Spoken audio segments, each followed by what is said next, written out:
Hi guys, in this video we're going to be talking about force summation. Force summation is the sum of all forces in a movement. There are three important factors to remember when creating optimal force in a movement or exercise, and these are using the sum of all forces, the correct order, and the correct timing. So firstly, the sum of all forces. In a sporting movement or resistance exercise, you need to use more than one body section to create all of the force that you need. So this indicates that the force generated by all body parts and muscles in the movement can be utilised correctly to create the overall force. So here we have our weightlifter, and if he was only going to use his arms, if he was only going to use his legs, his core, etc., there's no way he would be able to perform this lift successfully. So he puts them all together. He adds all of the force that he can produce from each of his muscles collectively, and in doing so he can produce enough force to be able to move this very heavy bar. The second thing you have to do is to do everything in the correct order. So your muscles, etc., and the movements need to be done in the correct order. Then usually that should happen from big muscle groups to small muscle groups, and this is the most effective way in order to create an optimal force.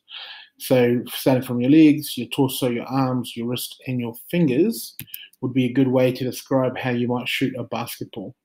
Okay, so initially you'll start with your legs, then the force is promoted up through the trunk, up through the upper arm, forearm, and then out the hand into the ball. So everything has to happen in the correct timing and the correct sequence. So for the third one, like I just said, timing. So in order to generate the maximum amount of force, muscles need to be recruited at the right time.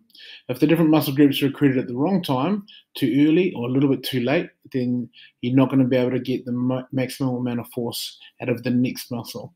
And I think the best way to show this is via this wee graph here.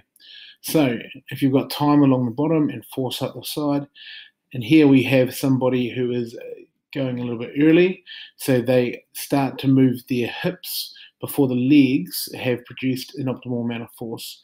So the hips are starting here, then the shoulders are starting too early, elbows are starting too early, wrists are starting too early, and the amount of force they can produce, okay, is only along this line here.